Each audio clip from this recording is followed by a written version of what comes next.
Bismillahirrahmanirrahim. Assalamualaikum warahmatullahi wabarakatuh. Bersua dalam berita perdana malam ini, saya Syaful Bakrin Haji Suhaili. Saya Wazna Fakriana Osman. Berita-berita utama malam ini.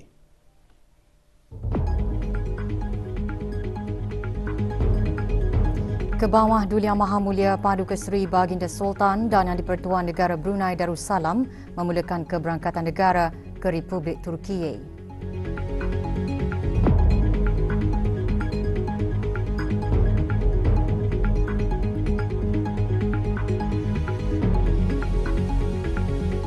Bertitah semasa sidang akhbar bersama Presiden Republik Turkiye, Kebawah Duli Yang Maha Mulia percaya hubungan dua hala negara Brunei Darussalam dan Republik Turkiye berada dalam kedudukan baik untuk terus berkembang lebih kukuh.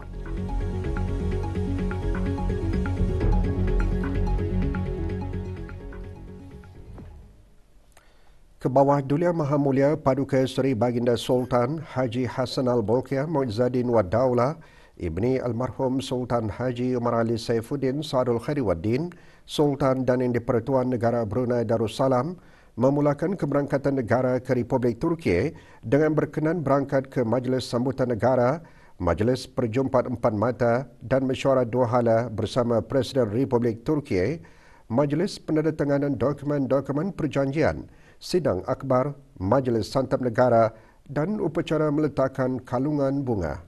Majlis Sambutan Negara berlangsung di Presidential Palace, Ankara. Keberangkatan tiba ke bawah Duli Yang Maha Mulia di perkarangan Presidential Palace dialu-alukan oleh Tuan Yang Terutama Recep Tayyip Erdogan, Presiden Republik Turkiye. Olur kıtası, sağ sürüş!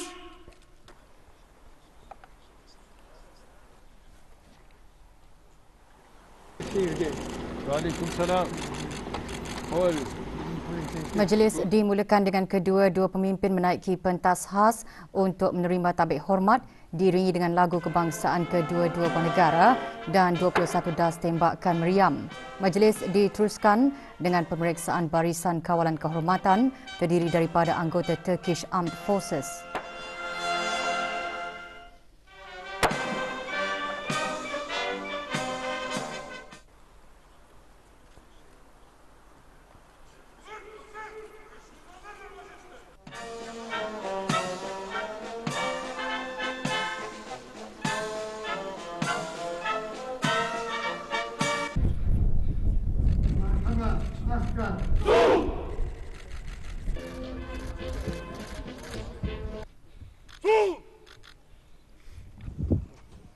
Kebawah Duli Yang Maha Mulia kemudiannya disembahkenalkan kepada pembesar-pembesar Republik Turkiye dan diikuti dengan ahli-ahli rombongan delegasi negara Brunei Darussalam yang dikenalkan kepada Tuan Yang Terutama Recep Tayyip Erdogan.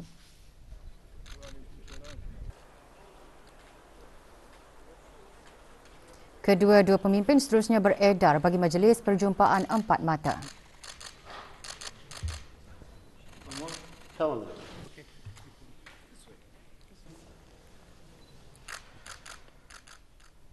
Kebawah Duli Yang Maha Mulia Paduka Seri Baginda Sultan dan Yang di-Pertuan Negara Brunei Darussalam dan Tuan Yang Terutama Recep Tayyip Erdogan seterusnya beredar bagi mesyuarat dua hala. Semasa mesyuarat dua hala, Kebawah Duli Yang Maha Mulia dan Tuan Yang Terutama antara lain menyentuh perkara-perkara bagi memperkukuhkan kemajuan dalam hubungan dua hala yang berkepentingan bersama termasuk kerjasama dalam bidang perdagangan dan pelaburan, pendidikan, kebudayaan dan pertahanan.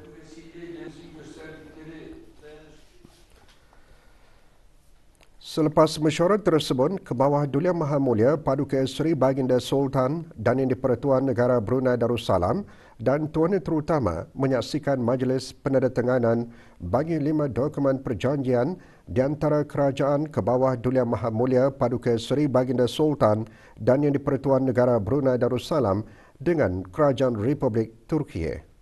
5 dokumen perjanjian tersebut ialah Protocol on Cooperation between the National Archives of Brunei Darussalam and the Directorate of State Archives of the Presidency of the Republic of Turkey, Memorandum of Understanding MOU for cooperation in the field of higher education between the Council of Higher Education of the Republic of Turkey and the Ministry of Education Brunei Darussalam, Declaration of Intent between the Minister of Defence of Brunei Darussalam and the Minister of National Defence of the Republic of Turkey on defence cooperation, MOU between the Government of His Majesty the Sultan and Yang di-Pertuan of Brunei Darussalam and the Government of the Republic of Turkey on cultural cooperation, dan MOU between the Ministry of Foreign Affairs Brunei Darussalam and the Ministry of Foreign Affairs of the Republic of Turkey on bilateral consultations.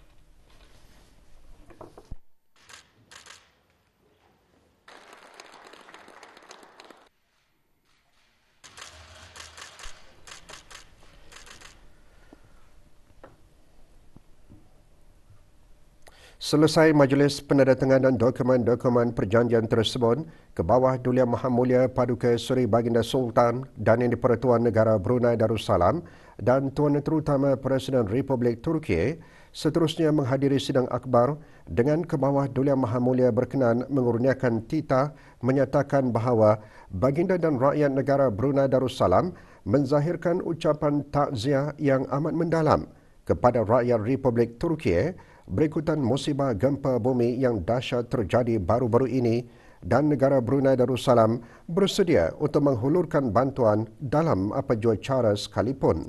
Ke bawah Duli Yang Maha Mulia bertitah menzahirkan perasaan gembira dengan kemajuan yang dicapai antara negara Brunei Darussalam dan Republik Turki sejak keberangkatan negara terakhir Baginda pada tahun 2012 iaitu dalam bidang pendidikan, pertahanan serta kerjasama perdagangan dan ekonomi. Kedua-dua buah negara berhasrat untuk mengukuhkan lagi bidang-bidang ini melalui lebih banyak pertukaran antara masyarakat dan mengalu-alukan pemeteraian 5 dokumen perjanjian. Di samping itu, Baginda juga menawarkan para pelajar Turki untuk melanjutkan pengajian mereka di Brunei di bawah beasiswa Kerajaan Negara Brunei Darussalam. Dalam mengiktiraf pengalaman dan kepakaran Turki yang meluas, ke bawah Duli Yang Maha Mulia juga mengalu-alukan kerjasama dalam bidang-bidang baharu seperti seni dan budaya serta dalam industri agri makanan. Di samping itu, lokasi negara Brunei Darussalam yang strategik di Asia Tenggara dan pembangunan pusat di Pulau Borneo memberikan banyak peluang-peluang pelaburan untuk diterokai bersama oleh kedua-dua pihak. Pertemuan bersama Presiden Republik Turki ini jelas Baginda antara lainnya meliputi pelbagai isu-isu dua hala serta perkara-perkara serantau dan antarabangsa yang mempunyai kepentingan bersama seperti perkembangan di ASEAN, peranan Turki dalam Pertubuhan Kerjasama Islam OIC serta usaha-usaha ke arah penghantaraan aktif dalam konflik Rusia-Ukraine. Ke bawah Duli Yang Maha Mulia percaya bahawa hubungan dua hala antara negara Brunei Darussalam dan Republik Turki berada dalam kedudukan yang baik untuk terus berkembang lebih kukuh.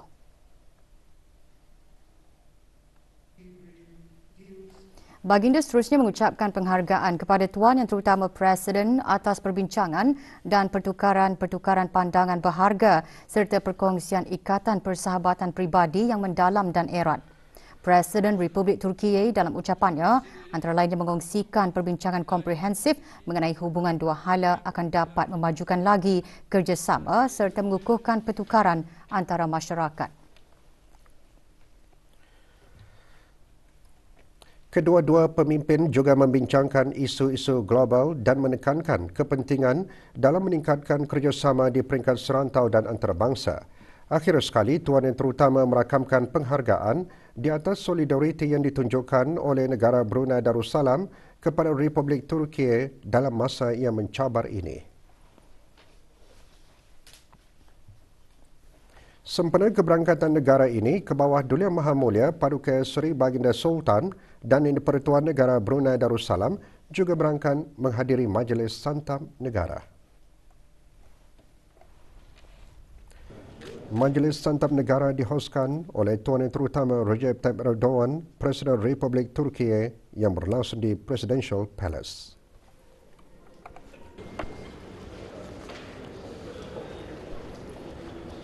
These are pictures from today.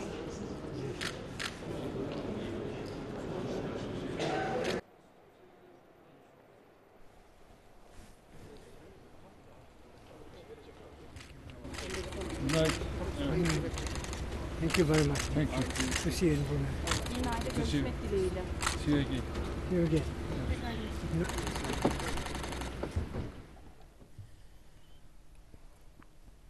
Dalam aturcara berasingan pada sebelah petang, ke bawah Duli Yang Maha Mulia Paduka Seri Baginda Sultan dan Yang di-Pertuan Negara Brunei Darussalam berkenan berangkat ke upacara meletakkan kalungan bunga yang bertempat di Anid Kabir, Ankara. Dibuka secara rasmi pada 1 September 1953, Anid Kabir adalah sebuah mausoleum yang didedikasikan kepada Mustafa Kemal Atatürk yang merupakan seorang pemimpin semasa Turkish War of Independence, pengasas dan juga Presiden Republik Turki yang pertama. Keberangkatan ke bawah Duli Yang Maha Mulia di Anid Kabir dijunjung oleh Colonel Omen Yuslan, Commander of Anid Kabir. Juga hadir ialah Tuan Yang Terutama Mustafa Varank, Minister of Industry and Technology, Republik Turki. Here. Then the ceremony is place again. We will have moment.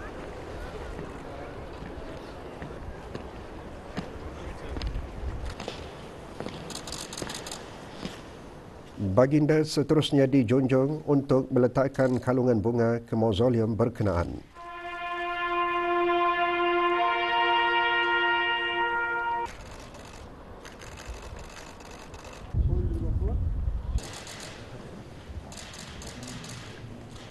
This first sword was given to him when he graduated from the military college. This tradition still continues. And the second one was... Negara Brunei Darussalam dan Republik Turki membuka lembaran baru dalam sejarah hubungan dua hala dengan penandatanganan 5 dokumen perjanjian. Penandatanganan perjanjian tersebut antara peristiwa penting yang dibuatkan dalam sorotan hari pertama dan kedua keberangkatan negara ke bawah Duli Yang Maha Mulia ke Republik Turki.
Marhaba askar.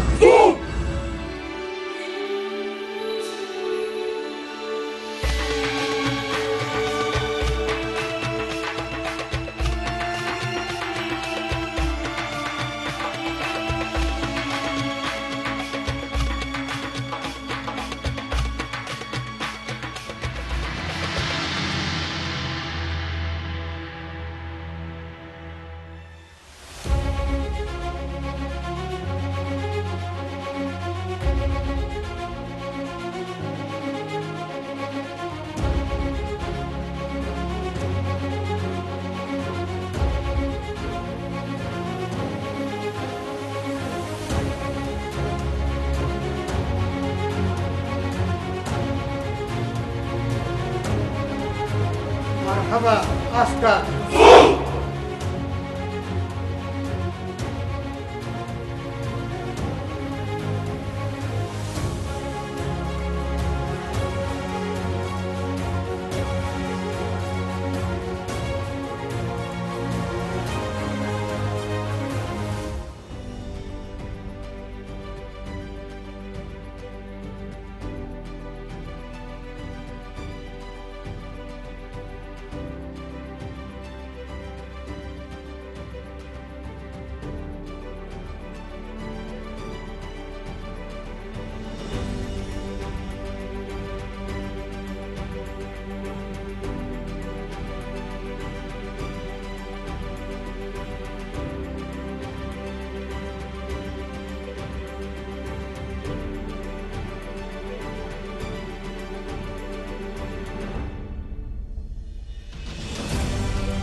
I and the people of Brunei Darussalam would like to convey our deepest condolences to the people of the Republic of Turkey following the recent devastating earthquakes.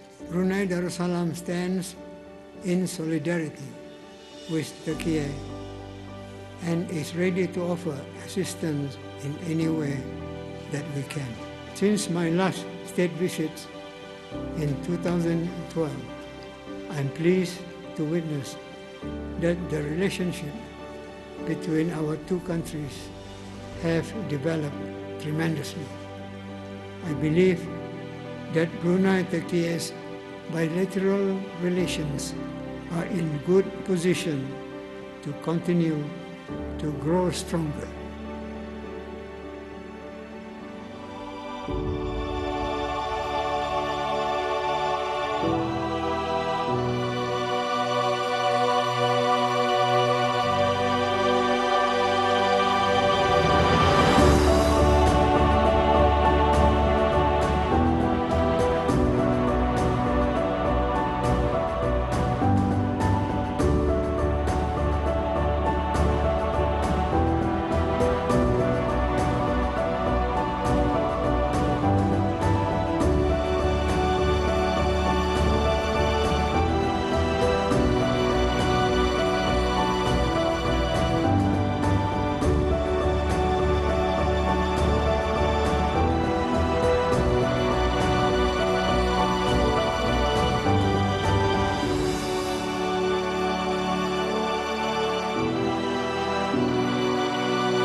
Lima dokumen perjanjian ditandatangani antara Kerajaan Kebawah Duli Yang Maha Mulia Paduka Seri Baginda Sultan dan Yang di-Pertuan Negara Brunei Darussalam dengan Kerajaan Republik Turkiye.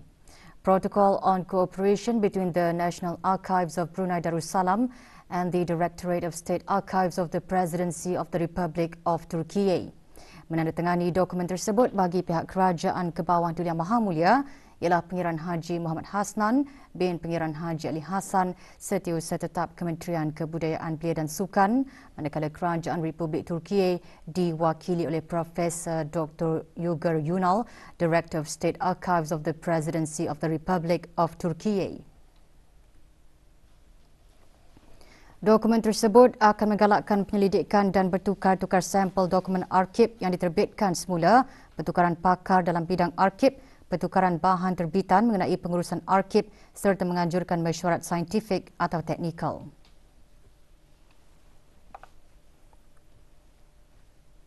Memorandum of Understanding for Cooperation in the Field of Higher Education between the Council of Higher Education of the Republic of Turkey and the Ministry of Education Brunei Darussalam. Majlis penandatanganan tersebut disempurnakan oleh Yang Berhormat Datin Seri Setia Dr. Hajarul Maiza binti Haji Muhammad Saleh, Menteri Pendidikan bagi pihak Kerajaan ke bawah Duli Maha Mulia, dan Profesor Dr. Errol Azvar, President of the Council of Higher Education of the Republic of Turkey bagi pihak Kerajaan Republik Turkey. Memorandum persefahaman tersebut bertujuan untuk mewujudkan rangka kerja institusi bagi kedua-dua negara untuk menganjurkan pertukaran akademik dan saintifik antara pendidikan tinggi kedua-dua pihak.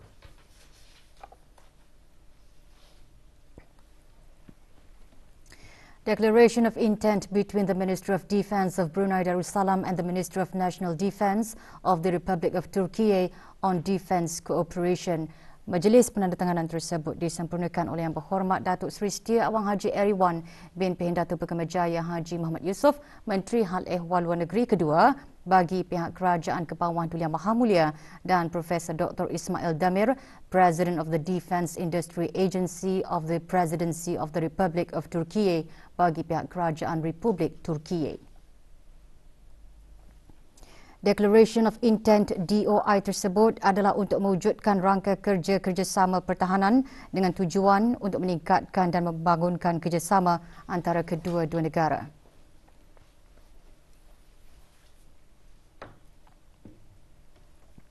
Memorandum of Understanding between the Government of His Majesty the Sultan and the Pertuan of Brunei Darussalam and the Government of the Republic of Turkey on Cultural Cooperation. Memorandum persefahaman tersebut ditandatangani oleh Yang Berhormat Datuk Seri Setia Awang Haji Nazmi bin Haji Muhammad, Menteri Kebudayaan Belia dan Sukan bagi pihak Kerajaan ke bawah Duli Yang Maha Mulia, dan Tuan Yang Terutama Mahmad Nuri Arsoy, Minister of Culture and Tourism bagi pihak Kerajaan Republik Turkey. Memorandum persefahaman tersebut akan memudahkan dan menggalakkan kerjasama bersama dalam bidang muzik, teater, arkib, perpustakaan, muzium, warisan budaya, tarian, seni visual, filem, hak cipta, kraf rakyat, seni hiasan dan gunaan, sarkas dan bentuk-bentuk seni yang lain.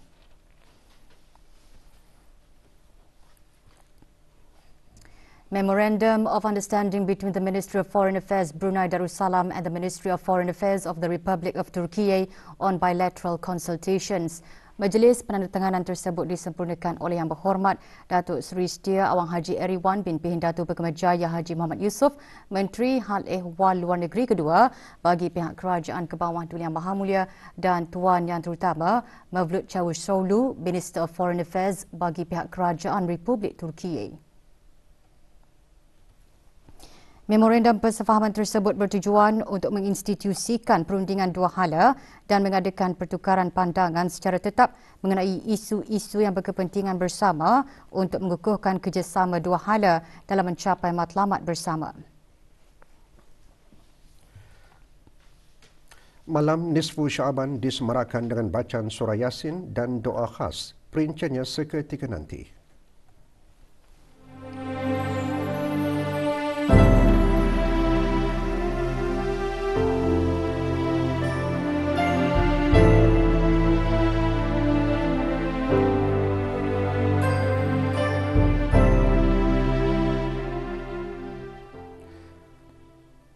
Peruntukan 3 buah kementerian diluluskan pada hari kelima mesyuarat pertama musim permesyuaratan ke-19 Majlis Mesyuarat Negara.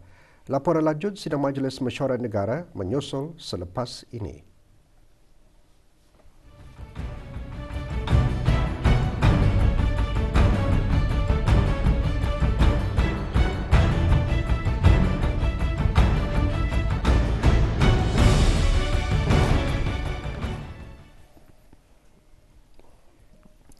Mesyuarat pertama musim permesyuaratan ke-19 Majlis Mesyuarat Negara meneruskan sidangnya bagi hari kelima hari ini dengan meluluskan peruntukan bagi 3 buah kementerian, iaitu Jabatan Perdana Menteri dan jabatan-jabatan di bawahnya, Kementerian Pertahanan dan Kementerian Keuangan dan Ekonomi. Sesi sebelah pagi dimulakan dengan penjelasan mengenai program-program utama yang dilaksanakan dan dirancang yang menjurus kepada mentransformasi perkhidmatan awam.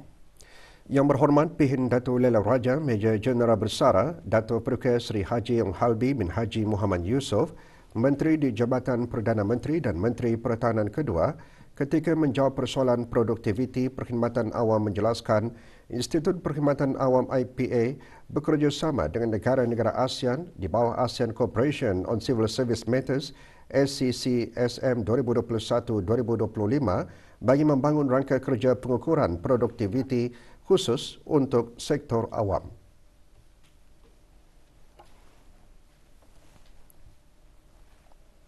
Dengan adanya piawaian khusus dan kaedah pengukuran yang seragam, diharap dapat mengukur produktiviti dalam sektor awam atau sekurang-kurangnya untuk dijadikan panduan dan membuat perbandingan di antara negara-negara ASEAN. Menteri di Jabatan Perdana Menteri dan Menteri Pertahanan kedua juga menjelaskan mengenai usaha yang dilaksanakan untuk mengisikan jawatan iaitu kaedah pelantikan calon simpanan dan inisiatif talent pool yang diketengahkan oleh Yang Berhormat Awang Haji Saleh Bostaman bin Haji Zainal Abidin.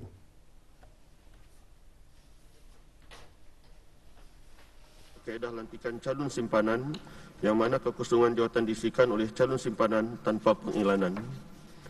Sepanjang tahun 2022, sebanyak 167 kekosongan jawatan telah diisikan oleh calon-calon simpanan. Inisiatif Talent Pool yang kini sedang dirancang ialah mengiklankan jawatan yang dikenal pasti secara berkluster dalam bahagian 4 dan 5 yang bertujuan untuk mempercepatkan pengisian kekosongan jawatan dalam bahagian tersebut. Mengenai fungsi dan peranan Institut Perkhidmatan Awam IPA yang dikemukakan oleh Yang Berhormat Haji Awang Sulaiman bin Haji Nasir, Menteri di Jabatan Perdana Menteri dan Menteri Pertahanan kedua menjelaskan IPA mensejajarkan tawaran program pembelajaran dengan kehendak negara sebagai Smart Nation dengan mengadakan kolaborasi bersama pihak-pihak berkepentingan. IPA menyerapkan elemen-elemen daripada Digital Economy Master Plan 2025 dalam program pembelajaran IPA untuk meningkatkan kadar cerdik digital di kalangan warga perkhidmatan awam. Perkongsian di persada serantau iaitu platform ASEAN turut dimanfaatkan di dalam merancang inisiatif program-program inovasi dan ICT berdasarkan ASEAN Public Service Training Institute PSTI Network Future Skill Sets. Institut Perkhidmatan Awam juga turut memperkasa tenaga pelatihnya di dalam kemahiran profesional ICT untuk persiapan menyampaikan latihan bagi program ICT. Sebelum sidang mendengarkan mukadimah mengenai penyediaan belanjawan bagi Kementerian Pertahanan bagi tahun kewangan 2023-2024, Dewan meluluskan peruntukan bagi Jabatan Perdana Menteri dan jabatan-jabatan di bawahnya. Menteri di Jabatan Perdana Menteri dan Menteri Pertahanan kedua dalam mukadimahnya menekankan Kementerian Pertahanan dan Angkatan Bersenjata Diraja Brunei mengenal pasti beberapa keutamaan sebagai hala tuju dan penanda aras demi mencapai hasrat bersatu memperkasa ke arah pertahanan negara.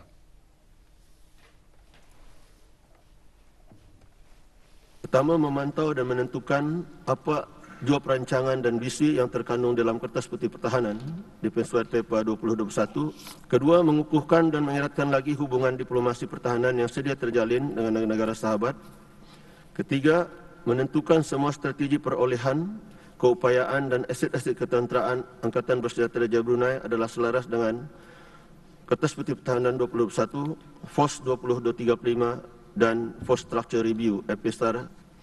Keempat, memastikan peruntukan keuangan bagi setiap tahun keuangan adalah dimanfaatkan dan dibelanjakan secara berhemah.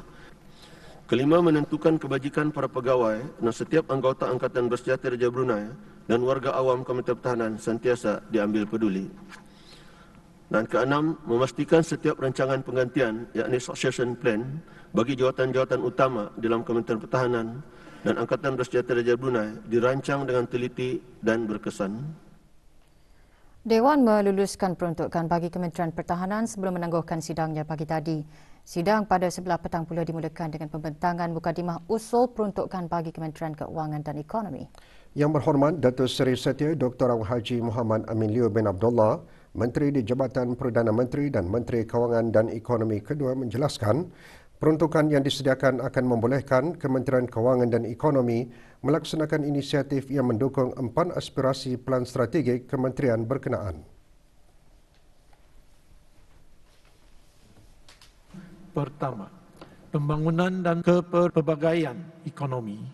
Kedua, mengekalkan kemampanan fiskal melalui penggunaan peruntukan kewangan kerajaan yang efisien.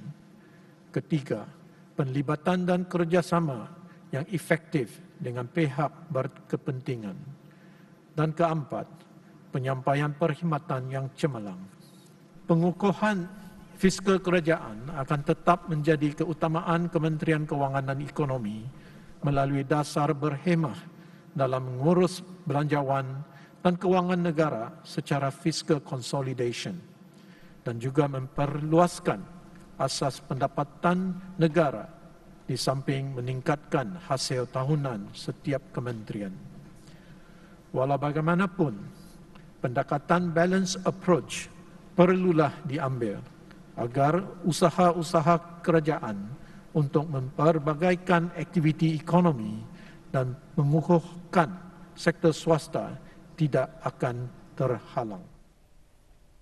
Perjanjian Perdagangan Bebas FTA antara yang dikemukakan oleh Yang Berhormat Awang Haji Saleh Bostaman bin Haji Zainal Abidin, Menteri di Jabatan Perdana Menteri dan Menteri Kewangan dan Ekonomi kedua menjelaskan negara Brunei Darussalam telah menyertai Regional Comprehensive Economic Partnerships, salah satu FTA yang terdiri daripada negeri-negeri ASEAN dengan 5 negeri-negeri di rantau ini. Ini satu peluang yang besar. Jadi yang penting kita ni mesti meningkatkan lagi produk-produk kita ni untuk dapat kita ni ekspor ke negeri-negeri lain. Itu dulu diusahakan.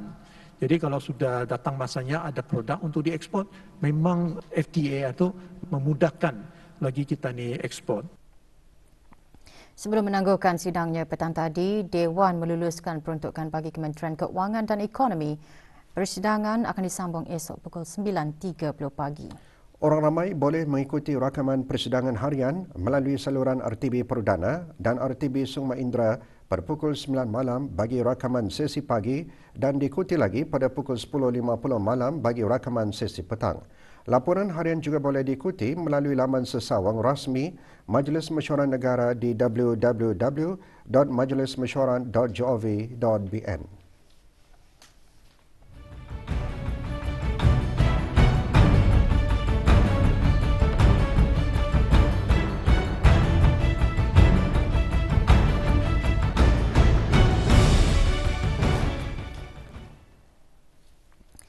Malam Nisfu Syakban merupakan salah satu malam yang penuh berkat, rahmat dan dimakbulkan doa-doa.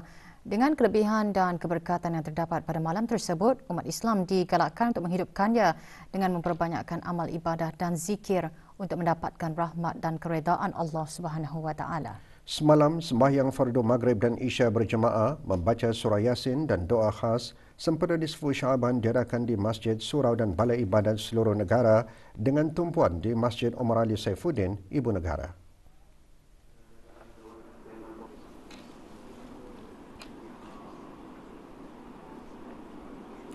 Kementerian Pertahanan dan Angkatan Bersenjata Diraja Brunei mengadakan majlis berkenaan di Surah Ad-Difa, Bolkiah Garrison. Hadir Yang Berhormat Pihin Dato' Laila Raja, Major Jeneral Bersara Dato' Perukah Sri Haji Awang Halbi bin Haji Muhammad Yusof, Menteri di Jabatan Perdana Menteri dan Menteri Pertahanan kedua. Pengisian majlis sembahyang fardu Maghrib dan Isya, sembahyang sunat hajan, bacaan surah Yasin dan doa khas sempena nisfu Syaban.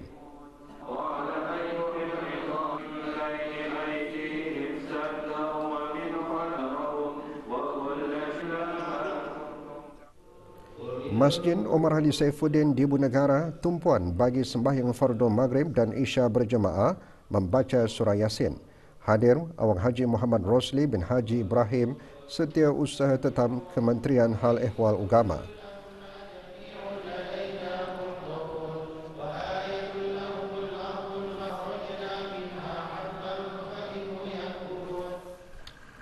Kelab Pusat Belia Kelab Komuniti Belia Transformasi melalui Biro Keagamaan dengan kerjasama ahli jawatan kuasa takmir Balai Ibadat Kampung Mata-Mata lewat petang kemarin juga mengadakan majlis Ihya Malam Nisfu Syaban di Balai Ibadat Kampung Mata-Mata Gadong. Hadir Awang Haji Zakaria bin Haji Surudin, Setiausaha Tetap Kebeliaan Kementerian Kebudayaan Belia dan Sukan.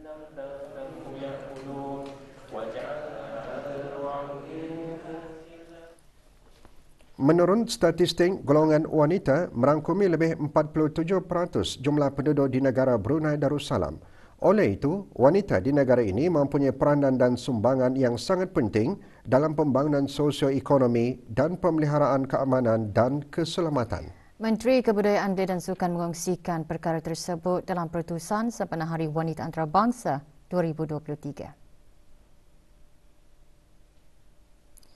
Yang Berhormat Datuk Seri Setia Awang Haji Nazmi bin Haji Muhammad berkata berdasarkan penyelidikan mengenai pembangunan wanita di negara Brunei Darussalam yang telah dilaksanakan terhadap responden wanita berumur 15 tahun ke atas di seluruh negara, penglibatan kaum wanita dalam bidang digital dan untuk menceburi bidang kejuruteraan dan ICT masih mempunyai ruang untuk dipertingkatkan. Tema sambutan tahun ini, inovasi digital dan teknologi untuk semua yang menekankan kepentingan hak wanita dan kanak-kanak perempuan dalam ruang digital dan menangani keganasan dalam talian dan teknologi infokomunikasi ICT. Sebagai usaha untuk menyokong dan memeriahkan sambutan Hari Wanita Antarabangsa, Jambatan Sultan Haji Omar Ali Saifuddin dinyalakan dengan lampu berwarna ungu. Dengan kerjasama Kementerian Pembangunan, penyalaan lampu bermula semalam dan berakhir hari ini pukul 12.30 malam. Hari Wanita Antarabangsa disambut pada setiap 8 Mac dan tahun ini ia bertemakan inovasi digital dan teknologi untuk semua.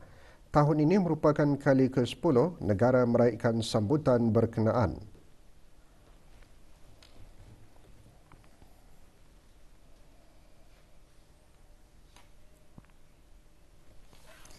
Universiti Islam Sultan Sharif Ali Yunisa dan Huawei Technologies Brunei Sdn Bhd Huawei menandatangani memorandum persefahaman MOU untuk menggalakkan kerjasama dan inovasi dalam aktiviti Akademi Universiti dalam bidang teknologi maklumat dan komunikasi ICT. Di bawah MOU tersebut, Yunisa dan Huawei akan bekerjasama dalam projek penyelidikan bersama, seminar, bengkel dan aktiviti akademi lain. Perkongsian itu juga akan memperkasa pelajar Yunisa dengan pengalaman praktikal, latihan amali dan inisiatif pembangunan kerjaya dengan kerjasama Huawei.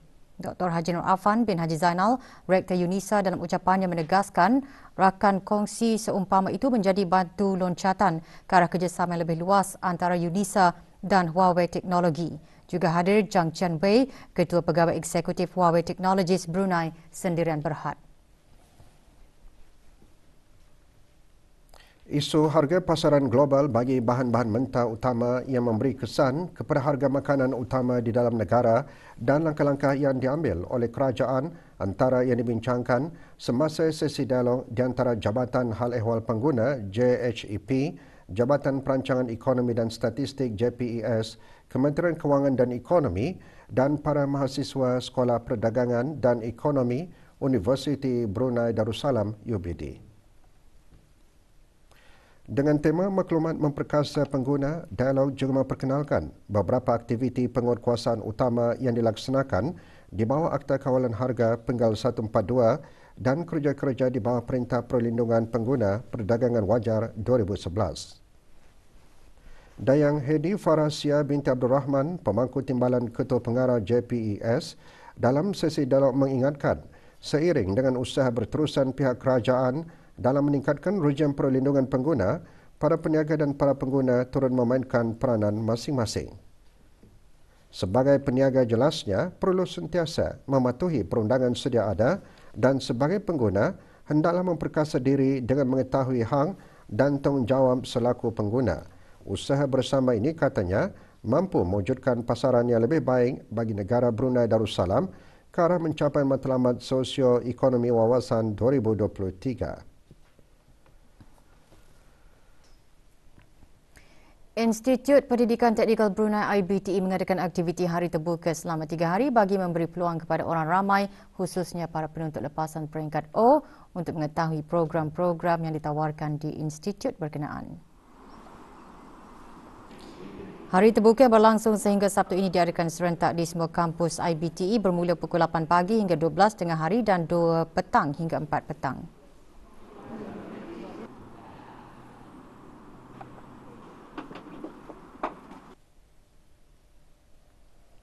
School of Aviation ada menawarkan 5 program iaitu HNTech in Aircraft Maintenance Engineering, Airframe dan Engine. Yang kedua, HNTech in Aircraft Maintenance Engineering, Avionics. Yang ketiga, HNTech in Electronic Engineering. Yang keempat, HNTech in Electronic Communication Engineering. Dan yang kelima, HNTech in Electronic Media Technology. So Open Day ni untuk memberi peluang kepada ibu bapa sama prospek pelajar-pelajar yang ingin masuk ke kursus Information Technology, sama juga menunjukkan kerja-kerja students ya yang sedang mengikuti kursus IT ni di sini. 38 buah kursus ditawarkan bagi pengambilan Ogos tahun ini. Program boleh didapati secara dalam talian melalui ibte.edu.bn/TVECAS. Tarikh tutup permohonan pada 13 Mac ini.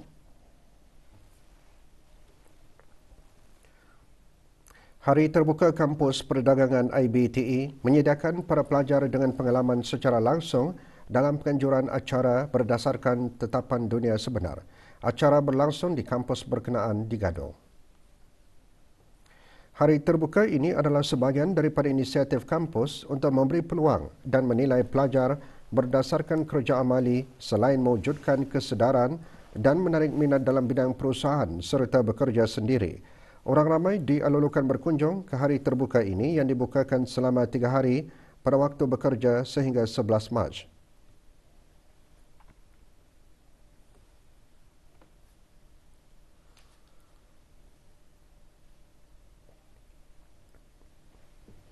Untuk satu, one of the activities, consultation for public to actually come here and ask questions about what are the courses, can they be eligible to apply and whatnot. The new activity, one of the BOP subject units module, BOP stands for Business Operation and Practice. Sepanjang modul ini, peserta belajar cara membahagikan peranan dan tanggungjawab dalam kumpulan masing-masing, termasuk menyediakan sistem belanjawan yang betul, bekerja sebagai satu pasukan, membangunkan pelan acara, menilai pelan pengurusan risiko dan menilai perusahaan masing-masing.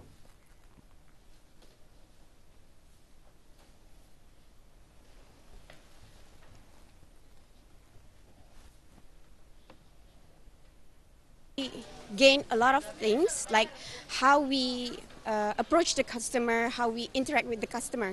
What we gain from this module, kami belajar how to manage business in a proper way, not in a basic way, but tapi lebih mendalam.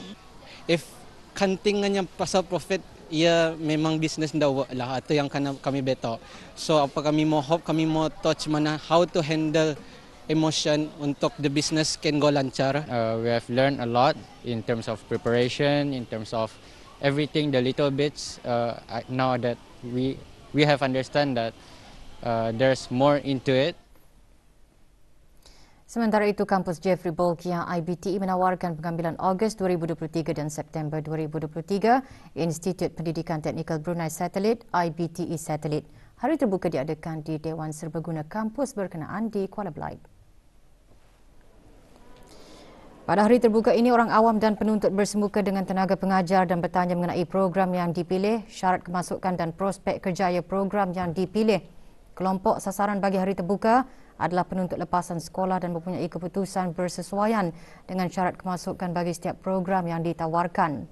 Di samping itu, pelbagai aktiviti seperti booth program dan tempat pertanyaan TVE CAS bagi membantu membuat permohonan melalui dalam talian.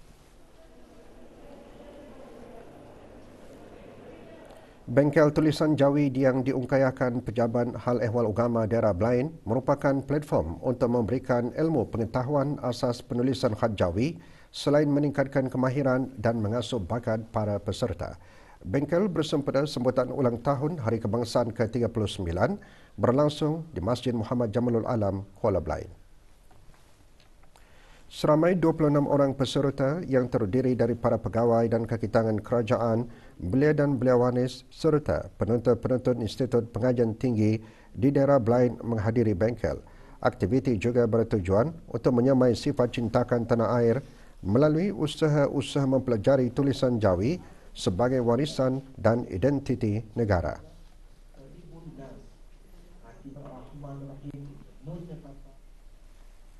Dewan Bahasa dan Pustaka terus berusaha memupuk minat membaca dalam kalangan kanak-kanak dan muda-mudi sekaligus meningkatkan budaya membaca di negara ini melalui aktiviti bercerita. Aktiviti bulanan perpustakaan itu diadakan pagi tadi di Perpustakaan Dewan Bahasa dan Pustaka Daerah Temburong. Aktiviti melibatkan pelajar tahun 7 dan 9 Sekolah Menengah Sultan Hassan Temburong dan pelajar Pusat Bahagia Bangar Temburong. Pelbagai aktiviti disediakan, antaranya aktiviti membaca, sesi mari bercerita, uji daya ingat dan aktiviti menguji minda. Juga diadakan juraiwara Pusat Akademik Sukan Memanah Ar-Rafi Pasma. Selain mendengarkan cerita, para pelajar juga berpeluang menyampaikan cerita di hadapan pelajar yang lain.